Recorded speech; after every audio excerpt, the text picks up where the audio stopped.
This is the Can't Wait podcast, our Jets pod here at The Athletic. Tim McMaster, along with Connor Hughes, joined by the world on YouTube. This is the first time we've done this live. It's exciting. Connor was late as we expected him to be, but we'll get on with that. Definitely subscribe and rate us wherever you listen to your podcast. You can also save 40% off a subscription if you go to theathletic.com/can't wait. I mentioned that you may be watching us live on YouTube. If you're catching up on the podcast, that's fine too. But we're going to take some questions that we get during the podcast.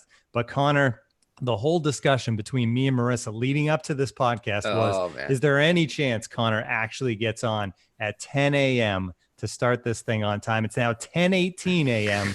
because your coffee brewed slowly or something like that? No, this is just my life. I don't know why. Like it's just how we're like, I guess my cover's blown because, when we do it audio, no one knows that the fact that every single time we sent this time and it's always like a normal time, like 10 a.m., 11 a.m. And without fail, every single time I'm showing up at 10:03, 10:04, 10:05. And while we're starting this recording at 10:18, we were in place. We just had some technical things we had to work out and all that stuff. But yeah, no, I'm quarantine life. I've kind of just become now overly obsessed with coffee and changing it up. So like, I know one of my favorite local spots in Princeton that I go to all the time, it's like Small World Coffee. Our Whole Foods sells it. So I go and I get those beans, but I've been out. So I'm like, I haven't had a chance to go to Whole Foods again. So I've been going to ShopRite, trying to find new kinds of coffee. I found this thing called Pete's Coffee, which I've never had before. I don't know if you guys St. Louis. I think Pete's Coffee is from St. Louis. Okay. Yeah, it's not bad. It's fine. I mean, I don't think the Small World's like my favorite because you get the beans, you grind them up. I'll do like French press without all that stuff. But yeah, I'm a big coffee drinker. I have my coffee. I'm be ornery and cranky. And this whole time I'm just going to be yelling and screaming and getting mad at everyone. So yeah, I got the coffee now. We're in place now. I'm set. We're ready to go. And day before the draft, we'll talk some football. Yeah, and we want to get your questions, so get them in. You can ask them on Twitter to Connor or just in the comments section right here on YouTube if you're following along. We'll get to that later in the show. This is fun. Basically, the reason we've been able to do this is because it's something we didn't really think about too much, but you spend so much time during this time on Zoom, in Hangouts, doing all these different things video-wise, and we thought, hey, it's easy enough to do it now that we have to know this technology just because of our lives. Let's do the podcast this way. So we're going to give it a go, and hopefully you enjoy it. Connor's mustache. You like that? I was waiting for it. Marissa's big mug of Maryland coffee, and we're ready to go.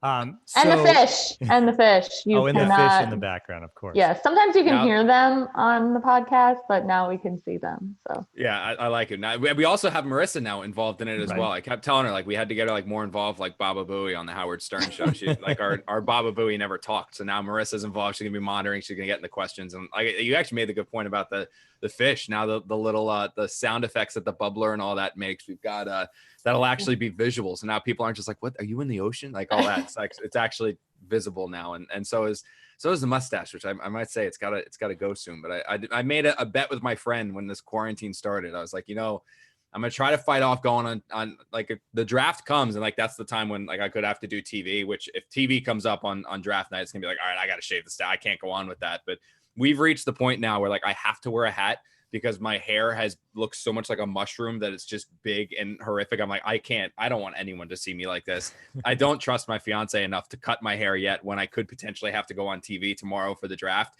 So I'm like, all right, we're just going to have to bunker down and go with this. But look, I don't know. I'm back and forth. I have days where I look at the mustache. I'm like, what? That's a thing. You're going to make this your thing. And other days where I'm like, no, this has got to be a quick one. But my friend he made the bet where he's not shaving until the end of quarantine. I have like all these patches where I can't grow a beard. So I'm like, I'll go with the mustache. I'll see how big I can get the mustache going. Yeah, let's tell us what you think, Twitter. Get out there. Please don't. Please don't. You can leave that one out. Screen grab if you're watching on YouTube, all that stuff. So we're going to get into the draft. The Athletic actually had a virtual draft on Tuesday. All the beat writers making their picks in the first round for their team. So we're going to get into that a little bit, tell you how it turned out for the Jets. We'll talk about Jamal Adams as well. I guess big news nationwide, though, Connor, that we should touch on at least. First Tom Brady and now Gronk. It's kind of news because it happened yesterday, but New England South is forming in Tampa.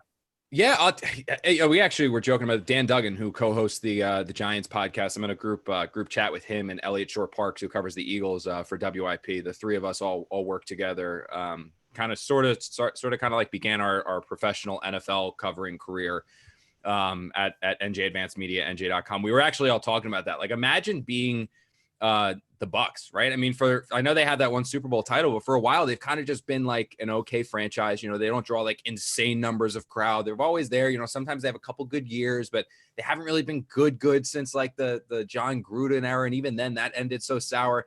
And all of a sudden, the football gods just come out of nowhere and hand you this. I mean, you get the best quarterback that has ever lived. And then all of a sudden, everyone just starts coming. And the Gronkowski thing is just icing on the cake. But I'm curious how that's going to work out for him, because if you've seen Gronk lately, he's thin, right? And I mean, he's got to add weight. Yeah, and I actually remember talking to Henry Anderson, the Jets defensive end, because when he was before the Jets traded for him, when he was in Indianapolis, he played in a 34 defense. So he was a 34 defensive end. So he was bigger. Like, he had muscle. He was bigger. When that new coaching regime changed over, they switched to a 43 defense. So Henry lost a bunch of weight to play 43 defensive end as opposed to 34 defensive end. Well, then when he was traded to the Jets, he went back to a 34 defense. So the weight that he had lost, that like 20 something pounds that he had lost, he had to put it back on. And he was saying that it's not fun. Like, gaining weight when you're trying to gain the right weight isn't something that's enjoyable. So he's like, dude, I was like, oh, it's like burger, pizzas. He goes, no, dude, it's like absurd amounts of chicken. He goes, it's eggs, it's protein shakes. You're just constantly eating and you always feel like you're ready to basically throw up. So it's not going to be super, super easy for Gronk to just go back from, I mean, he looked like he was like 220, 230 to getting back to that like 260 weight that he played with when he was just the most physically imposing tight end that I've ever seen play the game. So I'm curious how it's going to work, but no, I mean, look, if you're the Jets and if you're Jet fans and if you're all this, it's been a pretty good offseason, because not only did you watch the Patriots lose the quarterback that has really been a thorn in your side for the last 20 something years, pretty much basically 2 decades, that now the tight end that had retired the year before is now not only back, but spurning the Patriots, saying, trade me to someone else because I want to go play with Brady. So it's going to be fun watching that group play though together, because, you know, the one thing you can say about Tom, as good as Brady has been, really since that undefeated 2007 season when they lost to the Giants, there hasn't necessarily been a year where his offense from a playmaking standpoint was loaded with playmakers, right? I mean, he kind of always made do with guys that were out of nowhere that you would come in. He always had Gronk, which was big, but he never really had like the elite receivers. Well, now he's got Mike Evans, who's arguably one of the best receivers in the NFL. He has Chris Godwin, who is one of the best receivers in the NFL. And now you get Gronk, where if he's even 80% or 70% of what he was when he stepped off the field the last time, he's still a top 10 tight end. So it's going to be fun watching that Tampa Bay team work, especially too, considering Bruce Arians is out there, who I think is one of the best offensive minds in the NFL. Yeah, and for the Patriots, you mentioned he spurred the Patriots, but honestly, I would think Bill Belichick is probably like, yes, we would rather you not play here next year. Let me move up my 7th round pick into a 4th round pick and see what we can do with that. So we'll see. The Patriots basically get kind of an upgrade in the draft because of a player they thought was retiring and trading him away. So definitely interesting. And that influenced the draft a little bit. Not so much Gronk, but Brady to Tampa Bay influenced the Athletics draft. So let's set you up, Connor. You had the 11th pick, of course, like the Jets, but this is how it played out in front of you. And this is actually going to be available on YouTube at some point as well, and probably the audio side too, the full first round at the Athletic. But number 1, Joe Burrow, no brainer to the Bengals. At 2, Chase Young, no surprise there. He goes to the Redskins. Jeff Okudah goes to the Lions at number 3. It was kind of chalk what people expected at this point. The Giants had their choice of all the offensive linemen. They end up going with Jedrick Wills from Alabama. Joe Judge, of course, the connections to Nick Saban. So that one makes a lot of sense at number 4. At 5, the Dolphins take Tua. Then the Chargers go with Herbert at 6. So quarterbacks at 1, 5, and 6. And then Carolina gets Derek Brown at 7, the defensive tackle out of Auburn. Arizona goes with Isaiah Simmons, who kind of drops a little bit, the linebacker from Clemson that can do so much. So the Cardinals had to be thrilled. Scott Bordeaux making that pick for us at number 8. And then Tampa Bay trading up to number 9, and they take Andrew Thomas. So here's the run on linemen. The tackle out of Georgia goes number 9. Cleveland at 10 trades that pick to the Dolphins, who are looking to get some protection for Tua, and they actually go with Tristan Wirfs the offensive tackle out of Iowa at number 10. So then it goes to you at number 11, and there's only one lineman back on the board. So is it Makai Becton, or do you go with one of the receivers? And you went with, I think, the wise move. Yeah, it's Makai Becton. I mean, look, if this draft plays out the way that it did here for the Jets and the way that our mock draft played on, like you said, it's going to be on YouTube later, the video side of it, because we kind of did the cool, again, Zoom, like we had everyone come into Zoom and it was cool. You know, we had guest appearances, people brought their kids. I don't have kids, so I brought my dog and my fish were in the background like here. But this draft, I think, played out exactly how Joe Douglas would want. I mean, and I've written this a ton. I wrote this yesterday when we ran a story on the biggest needs the Jets filled. Look, they need a number one receiver. They need someone that Sam Darnold can grow with for the next 6, 7, 8 years. His go-to guy, you know, the Jerry Rice to the Joe Montana. I mean, that's what the Jets need to find at some point here.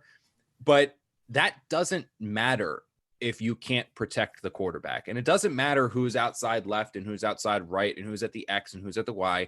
If you don't have if you don't have essentially a front five capable of giving the quarterback enough time to find them. And the thing that I always go back to with this, and I don't think it's talked about enough, is that Sam Darnold's kind of already received the brunt of the negativity from getting hit so much. And you think about his rookie year, an excess of hits and late hits led not late hits in terms of illegal hits, but just getting hit, you know, later on in the play because he's got to hold the ball and all that fun stuff. But led to the foot injury that cost him a chunk of time his rookie year.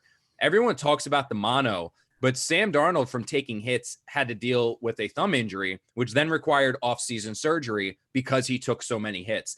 The Jets need to stop getting their young quarterback beat up, because it is not a good sign when through year 1 and year 2, he's already missed time with injury or had to deal with surgeries and all that. You look at some of the most reliable and stable quarterbacks in the NFL. Look at Eli Manning. How many surgeries has he had throughout his career? How many games did he miss? Well, no, a good portion of that was the very beginning portion of his career. The Giants did a good job of surrounding him with talent. They went out there and they signed Kareem McKenzie, the old Jet, on the right side. They added Sean O'Hara. They drafted well with David Deal, Chris Snee. I mean, they were able to put good players around Eli Manning to protect him, to help keep him upright. Yeah, he's a durable as hell guy. He's strong, but still, they gave him a good offensive line for the very large portion of his career before things kind of derailed late there for him. So I think that's what the Jets need to do. And if they're going to be able to get Makai Becton, a guy who is as physically talented as he is massive. I mean, what's the guy, like 6'7", like 3? I mean, he's a huge, physically imposing guy. He's athletic as hell. He's fast. That 40 time. You do not see human beings that big,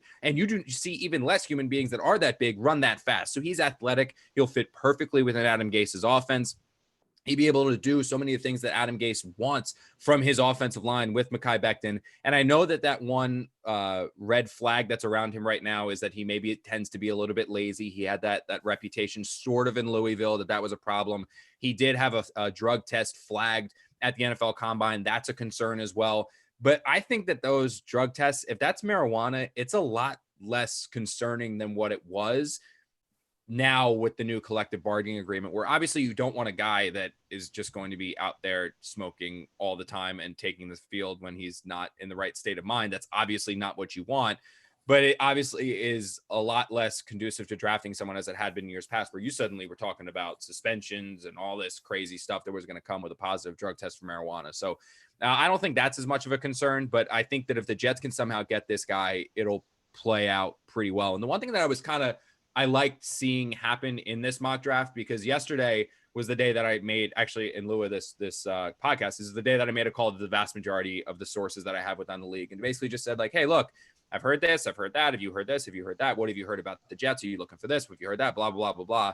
And one of the things that and this is going to come on a story later today on The Athletic, where we're doing a giant notebook basically on everything that I've heard from talking to, the dozen or so people yesterday, and just dropping it in a notebook and saying, hey, this is the rumors that are happening a day before the draft. This is what's going around.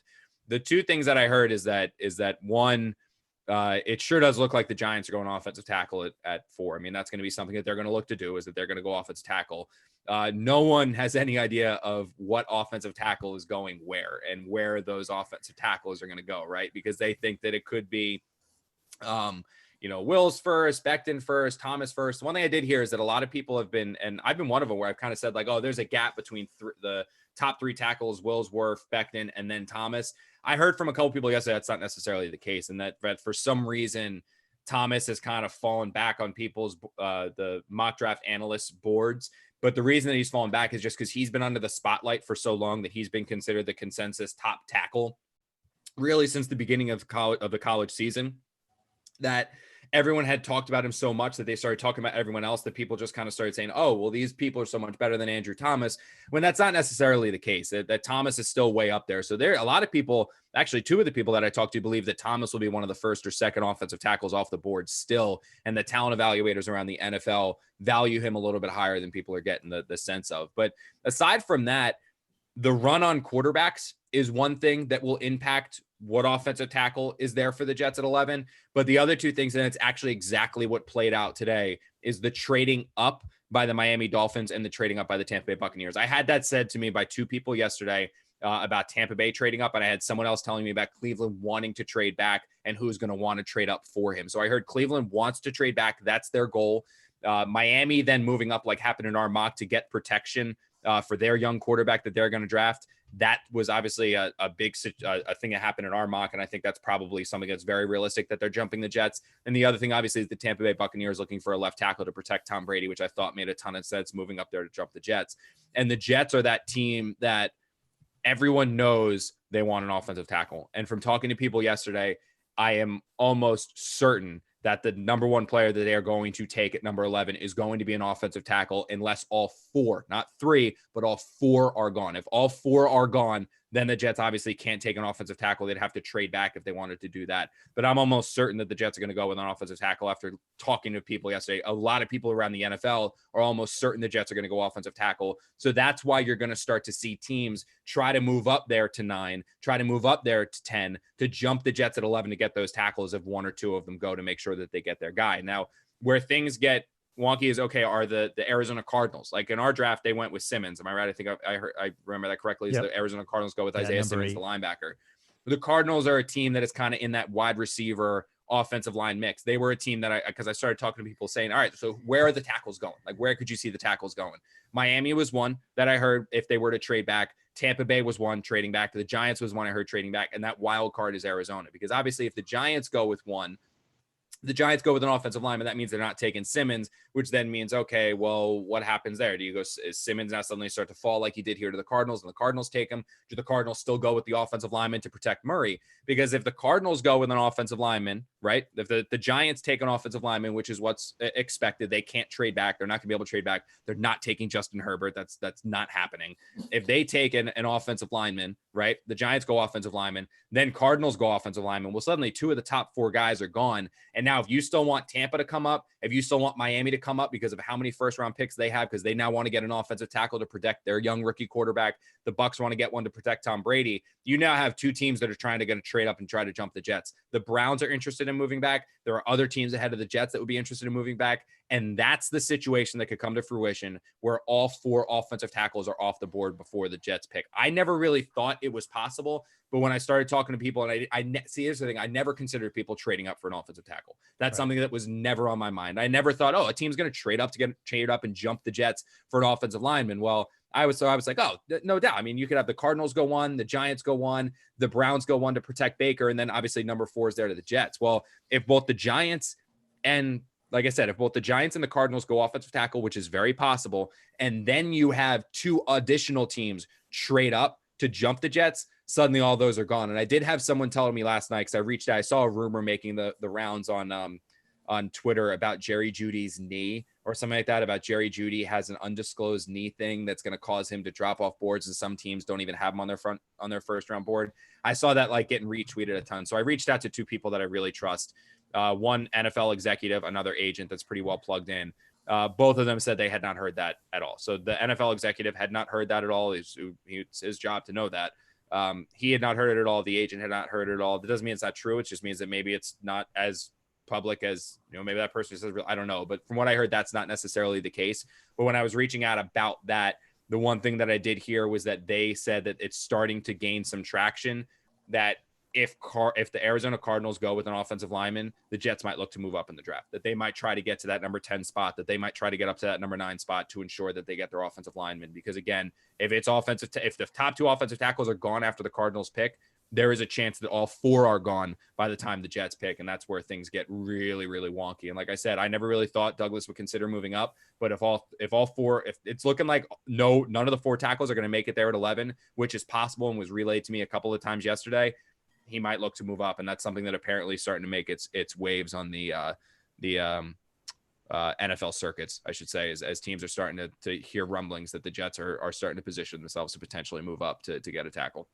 That would be a killer as far as just the rebuild overall, having to give up picks to move up a couple of spots when you didn't think that would be necessary. One thing that's interesting, though, if say it plays out for the most part like this, and this is why mock drafts like this, where you have different writers representing each team making the picks. It's fascinating. To me, it's fascinating because it's real.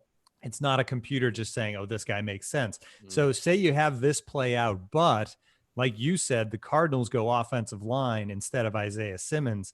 And then somehow Simmons could drop because then Bucks go O-line, Dolphins go O-line. So there's no offensive lineman available, but Simmons is available at 11, which nobody thought would be possible. But it's weird because talent-wise, he's probably number 3 or 4. But for the Jets and what they're trying to do, he doesn't really fit that well, I think, because of what the strengths of this defense right now are what he does. So it would be a terrible way for it to play out for the Jets to have a guy with that much talent at 11, but them just thinking, oh, but we really needed one of those offensive linemen. Now, one other thing from what you said that helps in from this draft, the fact that the Dolphins move up to 10, they take Wirfs because Wirfs has played on the right side, and they have Tua, according to this mock draft, who's the lefty quarterback. So they could leave him on the right side to protect the blind side for Tua, and that allows Becton, who some people think is the best guy in this draft. Granted, he's kind of the big boom or bust guy because probably has the highest ceiling, but there is some potential because of that laziness that he could be a bust. But I think that plays out well for the Jets if that happens, because I would imagine, look, just thinking of the Jets and Douglas, Becton is not ranked 4th among these linemen in their minds. No. Look, I mean, if the Jets are going to like all 4 of these guys, that's kind of what I came out of yesterday thinking, is that the Jets will be happy with any one of these 4 offensive linemen. Do they have guys they would prefer? Absolutely. They would love it if Jedrick Wills fell all the way to him. It's just probably not going to happen. And they would love Becton because he's got the upside, and his skill set, like I said, perfectly fits what Adam Gase wants in his offensive line, because he likes the guys out and moving and all this stuff. I mean, that's why they went out there and they signed George Font from the Seattle Seahawks, is they saw a guy who is ridiculously athletic. And like when we talked to Joe Douglas on a conference call not long ago, not the one 2 days ago, but the one previously before that, when he was talking more about free agent signings, he said that Font's athleticism is tailor-made for Adam Gase's offense. And that's what he wants, is he wants somebody who has that kind of a skill set. Well, Becton, like Wirfs, but Becton especially, has that athleticism, that size, that speed, that strength, and he just needs coaching. And he's a young kid. I mean, he's gonna mature. You would think he would mature at least, and I think that he would be a guy that the Jets would absolutely adore. If he fell to them, they would be fine. But at the same time, I think they would be fine with any of these guys. They realize that they need a left tackle, and I think that this is kind of one of those things when they signed George Font, when I started piecing the little things together, I was like, I honestly kind of think how this is going to play out is that the perfect situation for the Jets, or the one that they would love, is if they go out there and they're able to draft one of these offensive tackles, be it Thomas, be it Becton, be it Wirfs, be it Wills, and then they put that guy on the left side. That's your day one starting left tackle. He's your guy. And then you can take George Font and slide him over there at right tackle with Chuma Daga, and have those 2 guys compete for the starting right tackle spot, because they want competition and they want all that stuff. And again, I think the thing about Chuma Daga that a lot of people need to realize is that I know he didn't have the best rookie year. He was kind of sort of a little bit of a developmental project. And when the Jets went south, and the Jets went pretty sour in that 1 and 7 stretch, I think is what they started, but they actually gave Chuma the starting job after the bye. They realized, they were like, look, we're not bringing Brandon Shell back next year. That's not happening. He's not going to be our starter. Let's get Chuma some reps now. Let's get him in there and let's start his learning curve now, because the lumps that he's going to take as a rookie are going to benefit him moving forward. This is a guy that they believe has all of the tools to make it in the NFL. They love his size. They love his strength. They love his athleticism. He just needs to want it. He needs to come into this building whenever the building reopens, thanks to the pandemic, and the Jets are actually allowed to get in the building and work again. He needs to get into the building, and he needs to say, screw this, man. I'm going to be the best right tackle on this team, and I'm going to win it. If he wants it, his athleticism will follow because he has all the traits and all the skills in the world to be a dominant player. But if the best way to bring that out of a player is have him compete for it, and the way that he can compete for it is with George Font on that right side. So this is going to be interesting tomorrow, man, because I think that a lot of people, this draft can change and switch and turn and all this crazy stuff. Really based within those like 3 through 7 picks, because if maybe if the Giants pull a total wild card and they are able to trade back, someone goes up, who knows? I mean, but the one thing that I will say, Tim, is though, you kind of mentioned, is that if Simmons does fall for some weird reason to the Jets at 11, I don't necessarily know, because if he gets past the Cardinals at 7, the Falcons want to trade up for some, like they have made this so known to everyone in the world that they are interested in trading up in the draft. Simmons is a guy, I think they want a corner. From what I heard yesterday is that they want to go up for one of the corners. They don't think they're going to get the kid from Ohio State, who I still can't pronounce his last name, because a lot of people believe he's going to the Lions. The Lions are going to take the corner from Ohio State. Henderson, the kid from Florida, is a guy that's skyrocketing up draft boards. I heard a lot of people, the corner from Florida, I heard a lot of people say that he's the guy that the Falcons like, that they would love either the Oka. I'm not even going to try. I can't. I'm so glad the Jets aren't going to draft him, because I know I would screw it up all the time.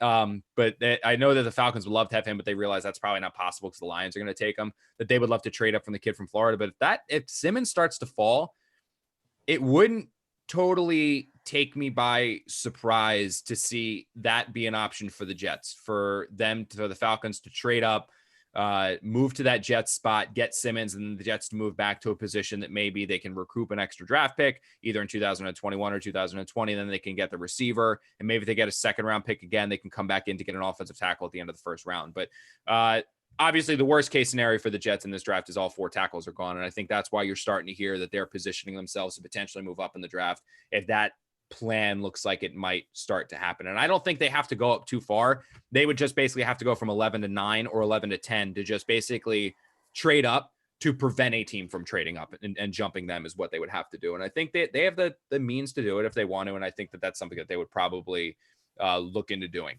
Absolutely. Because again, they have to come away with an offensive tackle here, because while there's not much of a difference between Wills, Wirfs, Becton, and Thomas, there is a massive gap between Thomas and whoever you want to value, whether it's Austin Jackson or someone else as the 5th offensive tackle. There's a big gap there. Like there's the way the quote that was described to me yesterday was, there is a massive drop between Thomas and the next tackle. So we have more stuff in the rundown, but we've gotten such good response here in the comments section, Connor, that we're just going to throw out the rundown and let the that's working. The comment. I don't have that thing. I'm afraid it's going to start. I'm afraid that if I click on the YouTube link, I'm going to start hearing echoes. So I'm not doing it, but it's working. So we're getting comments and stuff like that. Some live. So we're going to throw out the rundown and let the viewers kind of run the show from here on out, because plenty of stuff about your mustache is in there. So no, is there? So Marissa, go ahead, lead us through these comments. Yeah, so we have a lot of good stuff. I will say, Connor, Doc Ad said, seeing Connor speak this much in person is even more impressive, mesmerizing / scary than just listening to him on the pod. And Rich said, this is pretty cool. You should do this more often. So awesome. Thanks for the comment. Really like it. Lots of stuff about Trent Williams. We'll get to that. But first, Henry Freeman wants to know, is it plausible to get picks from Dallas for Jamal Adams? Okay, so here's I kind of figured we were going to Jamal we Adams. We got to talk Jamal Adams.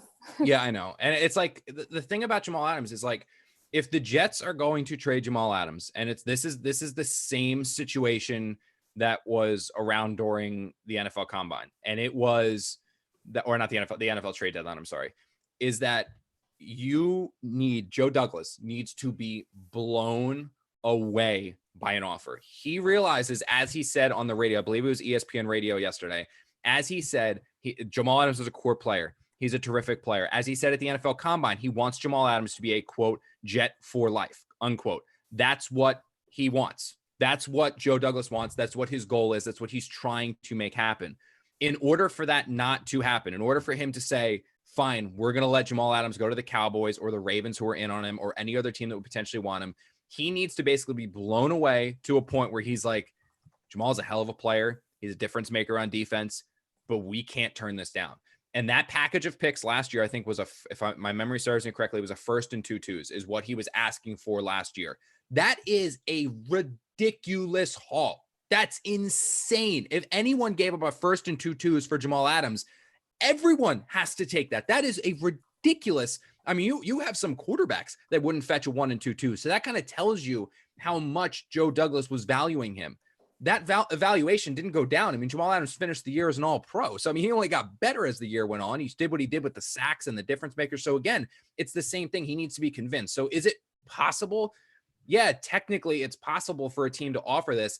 I personally just don't see it happening because A, the Jets asking price is going to be so high that B, I just don't think another team is going to be willing to meet it. And I think this goes down. A lot of people argue, and I know I've seen this on Twitter and all that, and all this about, and we've even talked about it as media members in the media room about this when the whole Jamal Adams saga was going down, is it an argument of semantics, the difference between shopping a player and I'm always going to answer the phone?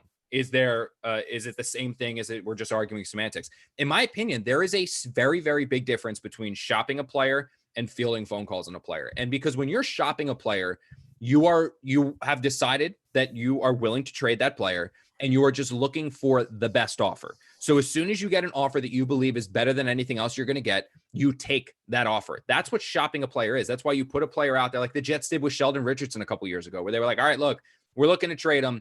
Who's going to trade him? What's going to be our best pick? They got it from the Seahawks. They dealt him away to the Seahawks. That's not what the Jets are doing with Jamal Adams. The Jets are basically saying, like, look, we love this kid. We want to extend this kid. We want to give him a big contract. If you want us to trade him, you have to convince us that we have to trade him. And the way you convince them is by blowing Joe Douglas away with a deal that is out of this world for Jamal Adams, that it's like, I can't turn this down. And that's the difference between shopping and just listening to phone calls. And ultimately, could the Cowboys get picks? Maybe. I mean, I honestly, again, if the Cowboys weren't able to throw out there a 1 and 2 last year or whatever Joe Douglas wanted last year, I don't think they're going to do it this year. So there's going to be talk. There's probably be speculation. People are probably going to say things like, oh, you know, the Jets had conversations with this person called about blah, blah, blah, blah, blah, blah, blah. That's going to happen on the draft. It always happens on the draft. But ultimately, I think that the draft is going to end with Jamal Adams still a Jet, because I think that the Jets realize that, I think other teams are basically going to realize that the Jets are, the asking price the Jets have for this kid is so high that it's just not going to be worth them grabbing him. And of course, then things shift a little bit from after the draft. It becomes, okay, do we extend Jamal Adams, which is another whole story, Connor, because they don't need to. They have him under contract this year. They have the option for his 5th year. They can franchise him. I mean, there's plenty of ways to keep him affordable for many years. Of course, the question with that is you got to keep him affordable and content and not, you know, unhappy at what he's doing. So that's going to be the next question though, right? This draft ends and the shift goes, okay, we still have Jamal Adams. Now, what do we do with him long-term? Is now the time? Do we wait? How do we keep him happy while we're waiting to extend him in a year, maybe? Yeah. And that again, that's where you're going to bridge the gap. And I think that this was brought up in the conference call when we talked to Joe Douglas, and it was fascinating, is that I've always looked at this as Jamal Adams wants to be the highest paid safety. It's just a matter of how much he wants to clear that. So the current highest paid safety is a kid from Chicago, I think is making 14.3 or 14.6 million annually. I think at one point it might've been he beat the previous high was 14.3. He got 14.6, something odd like that. I mean, I forget what it is. It's right. It's sub $15 million is what the highest paid safety. So I was like, all right, Jamal is going to want to be the highest paid. The Jets would probably say, okay, we'll give you 15 million annually, but is that going to be enough for Jamal? Is he going to want 16 million? What I never considered until this conference call, and it's something that Joe Douglas wanted no part of the question for obvious reasons, was, does Jamal Adams want to be the highest paid Jet? Does he realize that he is this team's best defender, he's not necessarily the most important. Sam Darnold is this team's most important player, but he is their best player right now. That as the best player, does he want to be paid the most money? And if that's the case, you're talking about Jamal Adams asking for a contract that is worth more than the 17 million annually that CJ Mosley is getting. Jamal Adams is a hell of a football player. He is an unbelievable football player. He does so much for this team. He means so much to this team. The Jets would be out of their minds to give him 17 million annually. Mike McCagnon was out of his mind to give CJ Mosley 17 million annually. Jamal Adams is a good player. He has great play. He's a great player. He still has just 2 interceptions in 3 years. Terrell Basham has 1 interception, and he got it last year. So Jamal Adams has 1 additional interception than Terrell Basham. As dominant of a player as he is, you can't give that guy $17 million unless there is a ridiculous salary cap jump next year, which some people are talking about. They're talking about the salary cap, the team salary cap increasing quite a bit next year, which if that happens and it goes up like 30 million or 20 million, well, then suddenly it changes because 17 million right now is not the 17 million on a $20 million contract. And that totally changes things, which honestly is why if I was Jamal Adams, I would just wait 1 year. I would just wait for the salary cap to go up to see what you're asking for. But it's going to get weird. I don't want to say weird. It's going to get interesting after the draft, like you said, Tim, when this is all done, Jamal Adams isn't traded, and he goes, I want my new deal. And then the Jets say, well, you're not getting it yet. And then all of a sudden it comes to how long does he hold out a mini camp? If there is a mini camp, does he start holding out a training camp? He's not going to not show up for the season because obviously he's only making $3.5 million this year. He can't afford to hold out forever. And the Jets are probably going to stick to their guns, but this does have the potential to get messy. I think that talking to Jamal Adams, whenever we get a chance to talk to him, will provide some extra clarity on how he's feeling specifically. If this is just kind of like the initial, hey, I want new money, so I'm not showing up to voluntary OTAs, but I'll be back for when it's mandatory. Or if he's really going to stick his foot in and like pretty much dig into the sand and say, pay me or trade me. And if he's going to say, pay me or get rid of me and trade me to somebody that's going to pay me, well, suddenly that's going to be interesting because everything we've seen about Joe Douglas to this point, everything we've seen with how he operates is that it's very smart. And he has money set aside to pay Jamal Adams. And he has money set aside right now to pay Sam Darnold. But one of the most valuable aspects of drafting a rookie and hitting on a rookie is that you have that guy under control for 4 years, potentially 5 years. Very few players get contract extensions when you're not a quarterback after 3 years. Very, very few players get it after 3 years. I mean, I went back and I looked.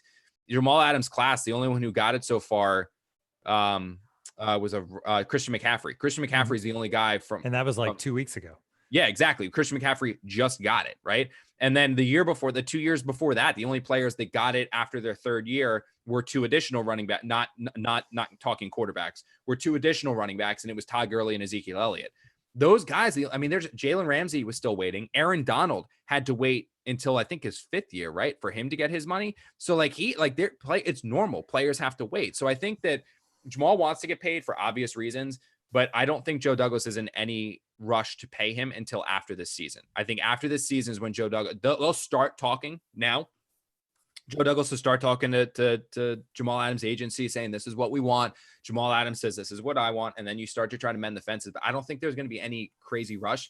I don't think there should be any crazy rush because, again, the thing to remember about all of this is as angry as Jamal can get, as loud as he can scream, as much as he can stomp his feet, all of that stuff, he has no cards in this. He doesn't have any leverage. The Jets have it all. They control him for this year. They control him for next year. They can then, it will never get to this point, but they could franchise tag him 2 years from now.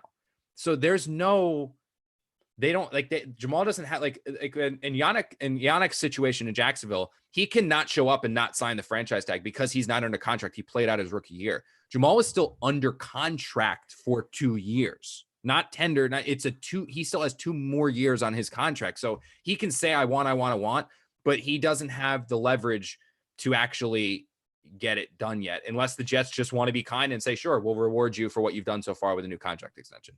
Yeah. And then everybody else lines up. Everybody else lines up after that, right? Next week. Hey, you signed Jamal after 3 years. Exactly. Right. Yeah. Yep. All right, Marissa, what's next? So a lot of talk about Trent Williams. Justina Anderson. Yeah, I just saw that. Yeah. Yes. So come on, Connor. Everyone wants to know, could the Jets end up with Trent Williams? Everything I've seen, Connor, says multiple teams. So that's the question, right? Are the Jets one of those teams? Michael proposed a 4th pick and Trent for the Jets' 2nd round pick. What do you think? Let me send one note to someone. See, in normal circumstances, we would pause right now. Yeah, I'm going to know someone over this. I figured I'm going to, yeah. You'd never know listening to the podcast. I'm checking it. No, I figured, I don't know. Maybe we'll get this answer in live on Showtime. I just reached out to somebody that I know that's kind of close to that situation to see if the Jets are one of those teams. I saw that literally as we hit record. I saw Josina tweet something about Trent Williams. And I was like, I'm going to have to look at that and check in on that. And then we started recording. So I was like, okay, I'll just do it after the show. But now I've reached out to somebody now to see if the Jets are one of those teams. I don't know if Okay, so from what I was just told is that the Jets have been one of the teams that have called about Trent Williams. They are one of the teams that have kind of stayed in contact. But the direct quote was that they're not believed to be one of the front runners. That things are trending. So I can confirm that this is, again, this is kind of cool. This is like literally right in real time, so you guys can see how this actually works. The everything that's out there right now about things are trending in the right direction is true. That things are trending in the right direction for Trent Williams. But quote, the Jets are not one of the front runners right now, although they have called. So again, what that means and what this is going to come down to with the Jets is kind of what it's been for quite a bit, is that the Jets realize that they have a need at left tackle. Trent Williams would fill that need. The caveat to this Trent Williams situation is that the Jets would not only necessarily have to trade a draft pick where they need their draft picks to fill holes. They will not only have to trade one of those picks for a guy who hasn't played football in a year and is kind of getting up there in age and all that stuff, but Trent wants a new contract. He doesn't just want to come play for a new team on his current deal. He wants a deal that's going to pay him $18, $19, $20 million annually for the next 2 or 3 years. I don't think Joe Douglas is willing to do that. So if this was just about, hey, we'll give you a 3rd round pick and we'll get Trent Williams, sweet. Jets get Trent Williams. But the fact that you also have to add in that caveat that he wants a contract extension and a substantial one at that, I don't think that the Jets were ever realistically in the running once that was considered. And that's kind of what, again, I can confirm right now that things are trending in the right direction. What's out there right now is true, that things are moving that way. But the Jets are not believed to be the front runner at this point in time. And that's per a source that's really plugged into this situation. And this is going to move fast, I would think, if this is going to happen. Tomorrow's obviously the draft. Before the draft, right? Because then teams, and then the Jets can, if this did happen and they did come out of nowhere and make this kind of deal, then the focus becomes wide receiver, I would think, with that 1st round pick, and one of those real, either Judy or Lamb. All right, Marissa, what else is going on there on the comments? Any update on Logan Ryan? Potential interest? That won't happen. None of that. Yeah, Jets. That's an interesting name. The Jets will definitely be involved in that. Certainly after the draft. I think of things that Pierre Desir was a hell of a signing. Bless Austin, Arthur Mollett showed promise last year for the Jets, but they cannot go into next year just expecting them to be like stars or starters. They're set at nickel. They're set at one outside corner position. I think that the interest in Ryan, though, is going to come down to what the Jets do in the draft, right? Because if a player that they don't expect, say the Jets go offensive line in the 1st round, 2nd round comes around and a player slides there that they have a corner that they have like a top 15 grade on that for some reason is there in the 2nd round for them, and they take that corner. Well, suddenly that corner is your starter at one side. Pierre Desir is your starter at the other. Brian Poole's in the nickel spot, and then you have 2 guys behind them, and Arthur Mollett and Bless Austin, both of whom have starting experience from last year and had moments of playing pretty well last year. And Bless and is a guy that maybe you can continue to develop if he can stay healthy. Well, if you do that and you sign a guy or draft a guy that you believe can start, you don't need to give money to Logan Ryan. You don't need to. However, if this draft unfolds, right, they say they go offensive line at number 11, receiver in the 2nd round. In the 3rd round, a pass rusher that they don't expect to be there. They go pass rusher in the 3rd round. Then they go with, say, another receiver or another offensive lineman or something else in the 3rd round. And the right corner isn't there for them, that the right corner just doesn't happen to fall to them in the draft, and they never see someone that they believe has 2020 starting potential. Well, then it's after the draft. You can go and you can sign someone that's you can go and sign Logan Ryan and bring him in here. And suddenly, okay, you got Logan Ryan starting one side, Pierre Desir one side, Poole, and then you have the 2 guys, Austin and Mollett behind them. But right now, the thing with Ryan is that the Jets don't know what's going to happen in the draft, but after the draft, and Joe Douglas confirmed this on his conference call, that they will ramp up free agency and their free agent efforts after the draft once they see which holes they still find. And I would assume that if they do not draft a corner within the first 2 or 3 rounds, because they're not taking one in the 1st round, if they don't draft a corner in the 2nd round, or they don't draft a corner with one of their 3rd round picks, then you'll see them go out there and make a pretty strong effort to bring in Ryan. So that brings me back, just something popped into my head, Connor. Just thinking back to the 1st round overall and trade negotiations, the Trent Williams stuff, and the fact that all of this is made a little trickier because all of these front office executives and coaches are in different places, in their basements, in their home offices. So if it gets to pick 8, 9, 10, and the Jets see all the offensive linemen going off the board, like we mentioned, the possibility is there for that to happen. How hard is it to trade on the fly with the way this draft is set up virtually? We gonna find out. We're gonna find out, because I don't know, man. I mean, I can't imagine doing that. I mean, you already have like guys in different rooms and one person in their house and one in the office. I mean, I have enough problem like communicating with my friends what times they want to get on and play Call of Duty, let alone trying to execute a draft between 17 people. So, I mean, honestly, like that's a good question, Tim. You're going to find out. Now, the one thing I did hear this from somebody yesterday, because that was one of the things I was talking about, was like this draft, how different is it? Because I was also asking about rumors, right? Because normally this is when draft rumors are rampant and you have them everywhere. And you can pick up little tidbits on what this team's doing and that team's doing. You can take that information and you can share it to someone else and say, like, you can send it to somebody that you know with this team and they'll give you something on this. And that's how sourcing works and source building and news breaking works. Last year, there was so much of that. I mean, I remember writing stories with that where it's like you constantly just have information in your head. So one of my best sources, I was on the phone with him yesterday and I was like, yeah, man, I was like, it seems this year's a lot quiet. He goes, no kid. He goes, it is much, much different this year than last, because the information just isn't out there because people aren't together. Usually you have it where you see this person at this pro day, you see this person, and all of a sudden the scouts start talking to this and the executives, and all of a sudden it just starts spreading. You get all this information that it's not super out there. But the one thing that this guy was telling me, though, is that what people feel is that there are teams in the NFL right now that there's going to be glitches tomorrow night. Like that's going to happen. There's going to be a hiccup here or there. The NFL believes that they have enough people in place to quickly solidify those hiccups where it won't cause any, dramatic issues. But the one thing that this source told me was that there are several teams in the NFL that believe that they have a distinct advantage tomorrow night in the draft because of the fact that they think they are more tech savvy than some other teams, that they believe that because, whether it's their setup, whether it's their this, whether it's their that, they believe that they will have an advantage tomorrow night because they're more prepared for it. Not the drafting side of it, not we're better. I'm sure everyone believes they've scouted players differently and they know who, but they believe that they're going to be able to manipulate this enough compared to some other teams where they're going to get it, where they're going to have an advantage over that. So that it's going to be fascinating to watch. But no, I have no idea how it's going to work. Teams believe they can have it figured out. Teams believe they're going to be able to work it. But I mean, you're not going to know until it actually happens and see how it plays through. What's next, Marissa? So we got a shout out to the fish tank, Connor. I think they actually would like a close up of the fish tank. Maybe we'll do that next time. I don't want you to next time. Yeah. I don't want you pulling your laptop off. I didn't clean my going floor. Black. Yeah. If Connor I did change my pajama pants though. Wow. Finally, I'm in sweatpants now. No more pajama pants. So Daniel has a bunch of questions about post-draft free agency, undrafted free agents, and if you think there will be a higher number of players entering the supplemental draft than usual with the college season potentially in question. That's fascinating. I never thought about that. That would be good question, Daniel.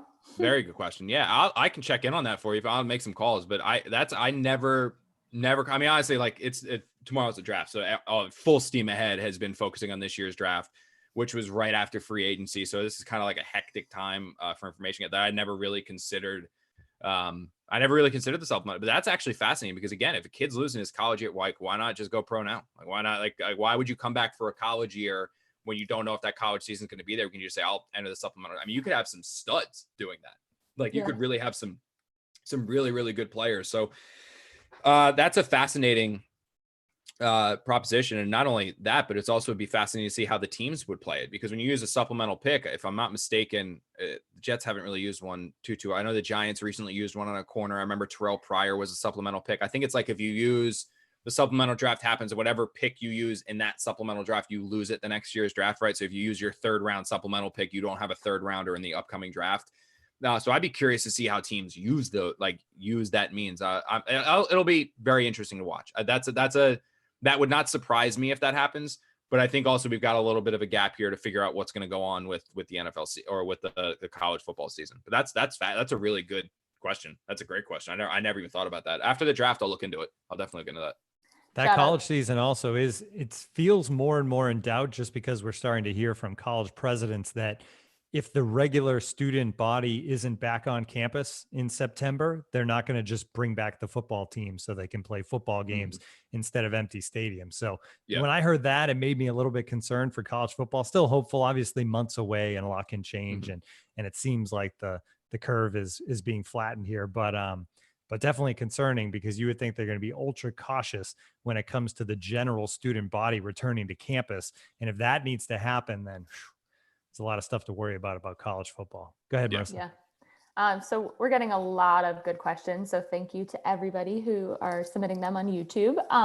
Connor, what are you doing on draft night? Good question. Hang out in his pajama pants.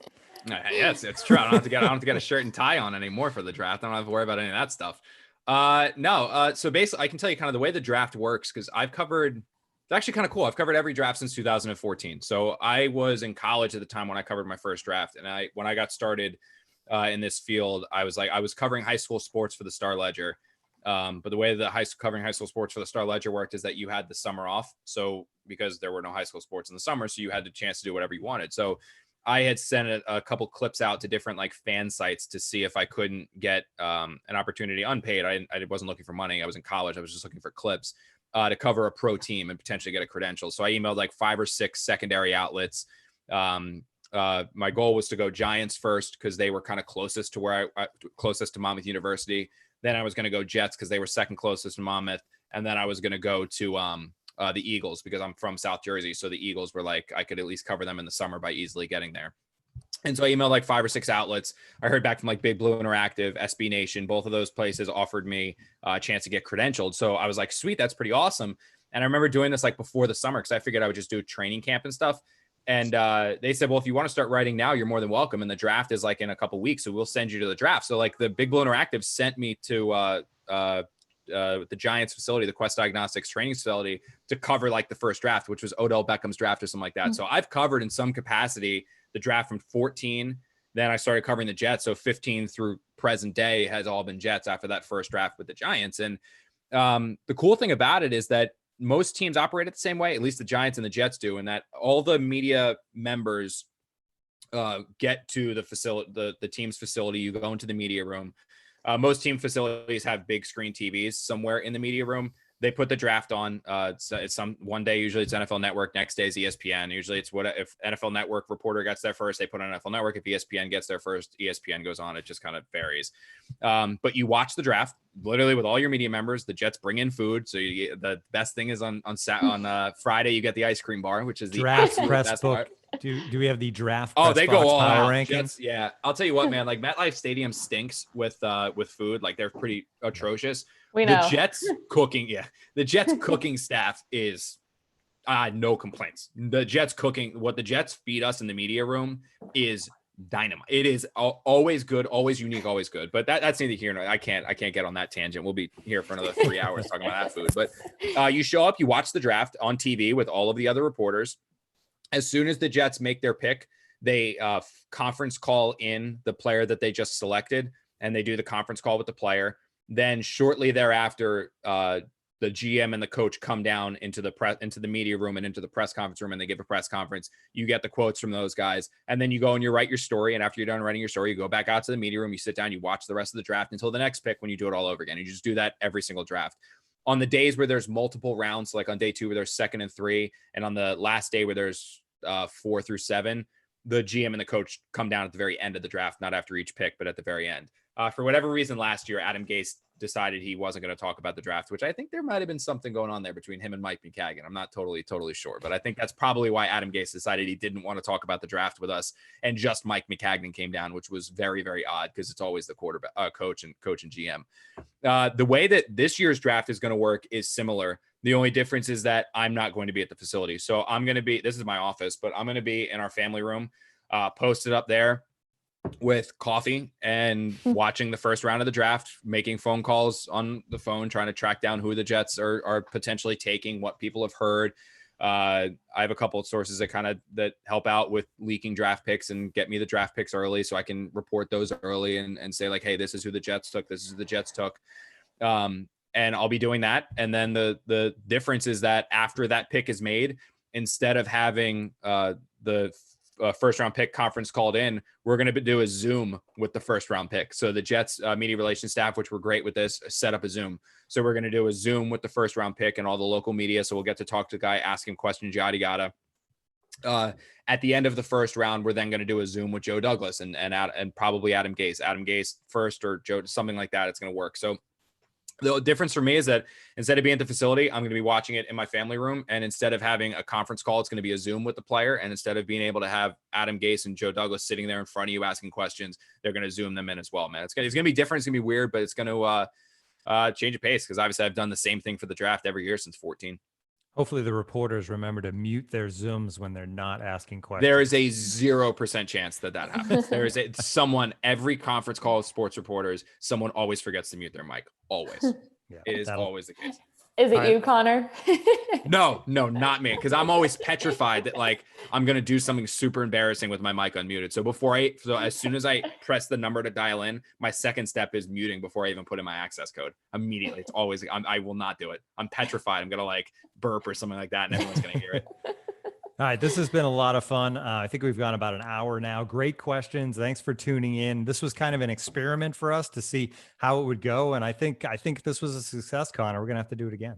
Yeah, I honestly, I like it. And like I said, I think it's cool that this kind of allows, honestly, it's easier for you and I, because now I'm not just waiting for you to stop talking based on your voice. And then it's like that I can actually see you to communicate. I think it also adds something cool where fans that are sitting at, when everyone gets back to work, or if you're still fortunate enough to be at work, they can kind of have it up on their monitor or whatever and kind of be watching it in the meantime and listening to it live to help pass the day when you're doing your daily tasks. And also it gets our Baba Booey involved, where we can get Marissa involved as well. So it's kind of cool. I thought it was fun. It's different. I just have to make sure my office is always sort of tidy here, and there's nothing like, crazy, like, my hats are all off or whatever. I can make sure it's all there and the door's shut so the dog doesn't come barging in. But no, I thought it was fun and cool, and definitely something we should continue doing moving forward. Next time we'll do a close up on the fish tank. We can name the fish. Yeah, we'll go through. Yeah, there you go. We'll do a Twitter poll with name Connor's fish. We'll do that.